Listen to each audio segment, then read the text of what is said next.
আসসালামু আলাইকুম, কেমন আছেন সবাই? তো অন্ধ্রবিলাস ব্লগে আপনাদের জানাই স্বাগতম। আমাদের সকালবেলার খাবার দাবার সব কিছুই কমপ্লিট। এখন বাজে 9:30টার মতন। সকাল সকাল এত মেঘ বৃষ্টি হচ্ছে, মনে হচ্ছে যে এখন সন্ধ্যা হয়ে গেছে।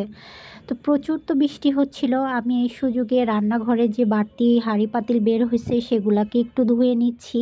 এদিকে আমার পণ্ডিতকে একটা কলা খেতে দিছি। সে আজকে আবার কলাটা খাচ্ছে না, 2 দিন খুব ভালো মতন খেলো, কিন্তু এখন আবার তার কলাটা খেতে একদমই ইচ্ছা করতেছে না।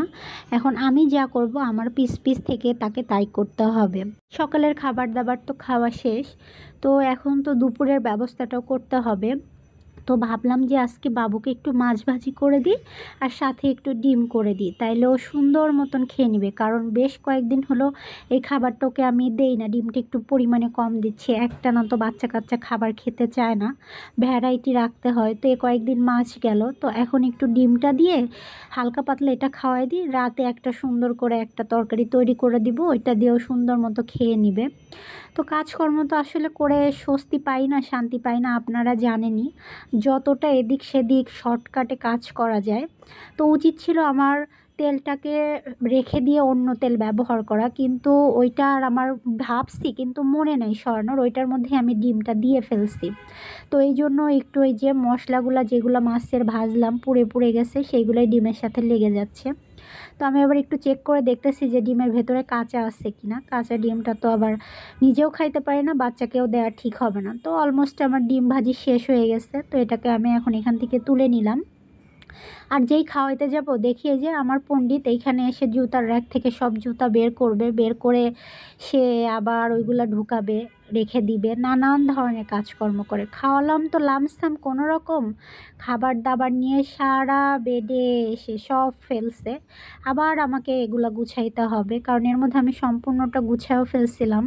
তো তারপরে আবার কাজ বের করে দিল, কিছু তো করার নাই। তো বাবুকে গোছল, খাওয়ানো দাওয়ানো, ঘুম সব কিছু কমপ্লিট করে আসলাম একটু রান্না করতে।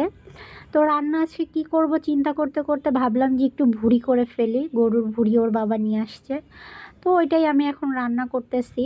তবে আজকে আমার না মনটা খুব খারাপ, কারণ দেখা যায় কি জানেন, এই যে আমি ভিডিওগুলা করছি, এই ভিডিওগুলা আমারই কাছের মানুষ দেখবে, তারা আবার আমার সামনে কিছু বলবে না, কিন্তু আমার বাহিরে গিয়ে এমন সমালোচনা করবে, না হয় না জানি আমি কি কাজ করে ফেলছি, কি অশ্লীলতা করতেছি, মানে এমনভাবে উপস্থাপন করে যে বিষয়গুলো হুটহাট আমার কানে চলে আসলে আমার তখন খুব খারাপ লাগে। বা তাদেরকে আমি সুন্দর করে বোঝাইওছি যে আমি এইটা না এইটা করছি বা এমন, তো তারা তখন বুঝে। কিন্তু যখন কারো কাছে উপস্থাপন করে না, তখন খুব বিশ্রীভাবে উপস্থাপন করে, যেগুলো চট করে হুট করে আমার কানে চলে আসলে না আমার প্রচণ্ড কষ্ট হয়।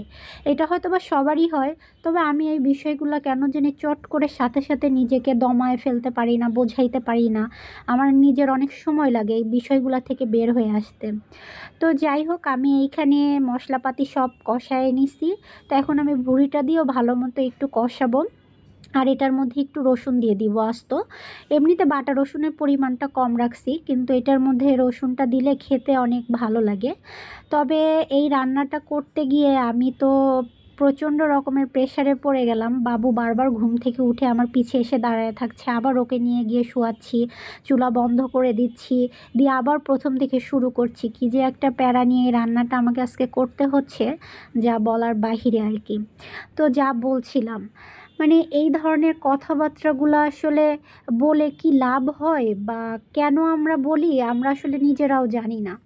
তো আমার এইখানে একটা প্রশ্ন হলো, যারা আমার ভিডিও দেখেন, আমার ভিডিওতে আপনারা কি এমন খারাপ পান যার একটা মানুষের কাছে গিয়ে খারাপভাবে উপস্থাপন করেন বা খারাপভাবে আমাকে বলেন বা আমাকে ছোট করেন?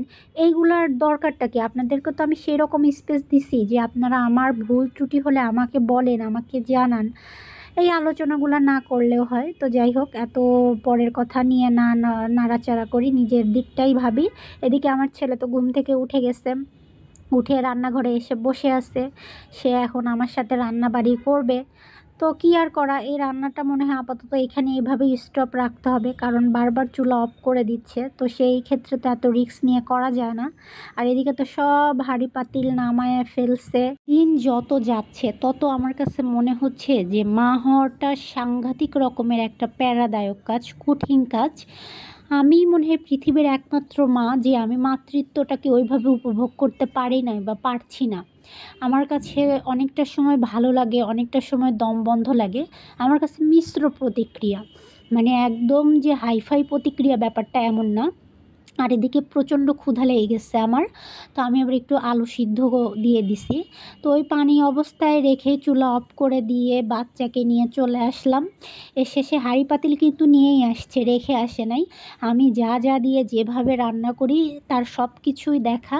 তো সে সেইভাবেই রান্না টান্না শুরু করে দিচ্ছে। আবার ওর মধ্যে দেখেন 2-3টা রসুনের কুয়াও নিচ্ছে, নিয়ে এখন ওইটা চামচ দিয়ে নাড়াচাড়া করছে, রান্না করছে। মানে কি দিয়ে যে ও কী খেলে আমার মাথাতেই ধরে না। তো বাবু যেহেতু বসে আছে, তো ভাবলাম যে গাছপালাগুলোতে একটু পানি দিয়ে দিই, অনেক দিন পানি দেই না। অনেক দিন বলতে দিতে চাই জানেন তো, যে পানি দিই, আজকে দিয়ে আচ্ছা এই কাজটা করে আসি, তারপরে আর পানি দেওয়া হয় না। এদিকে গাছপালার অবস্থাগুলোও খুবই খারাপ, এই বাসাতে তো রোদও তেমন একটা লাগে না। আবার যে এক্সট্রা করে একটু ছাদে দিয়ে আসবো, ছাদে দিয়ে আসলেও সে আমাকে আবার প্রত্যেক দিন গিয়ে পানি দিতে হবে, সেটাও পসিবল হবে কি না। তো সব কিছু চিন্তা ভাবনা করে ভাবলাম যে না থাক, দরকার নাই। তো এখন বাজে রাত 8:30টার মতন, বাবুকে নিয়ে চলে আসছি একটু বাহিরে। সারাটা দিন তো ঘরের মধ্যে থাকে, দুষ্টামি করে, তো ওকে নিয়ে তো একটু বাহিরেও আসা দরকার। ঢাকা শহরে তো ফাঁকা কোনো জায়গা নাই, তবে এই রোডটা অনেকটাই ফাঁকা, গাড়ি ঘোড়া নাই, তো সে হাঁটতে পারবে। কিন্তু না, সে নাছোড়বান্দা, সে কোনোভাবেই হাঁটবে না, সে তার বাবার কোলে উঠবে। তো কোনো রকম তাকে আমি নামাইলাম, নামানোর পরে সে একটু হাঁটাহাঁটি করতেছে, আবার কোলে উঠতেছে। তো দেখেন এই জিনিসটা কিন্তু অনেক সুন্দর, এটা থেকে পানিও পড়ে, দেখতে অসম্ভব ভালো লাগতেছিল। আর যে লাইটগুলো আছে ওইগুলোর জন্য আরও বেশি সুন্দর লাগতেছিল। আর এখানে বেশ কয়েকটা গাছপালা আছে, তো আমার ছেলে তো মূল অ্যাট্রাকশন লাইট, সে লাইট দেখতেছে দাঁড়ায় থেকে থেকে। ওকে নিয়ে এখন আবার চলে যাব, ওকে খাওয়ায় দাওয়ায় আবার ঘুম পাড়ায় দিতে হবে, রাত যেহেতু হয়ে যাচ্ছে। তো চলেন আজকের ভিডিওটা এখানেই শেষ করছি। সবাই ভালো থাকবেন, সুস্থ থাকবেন, সাবধানে থাকবেন। কে কোথা থেকে দেখছেন অবশ্যই আমাকে জানাবেন। আমার ভিডিওটা ভালো লাগলে একটা লাইক কমেন্ট শেয়ার করে দিবেন, আমার চ্যানেলটাকে সাবস্ক্রাইব করবেন।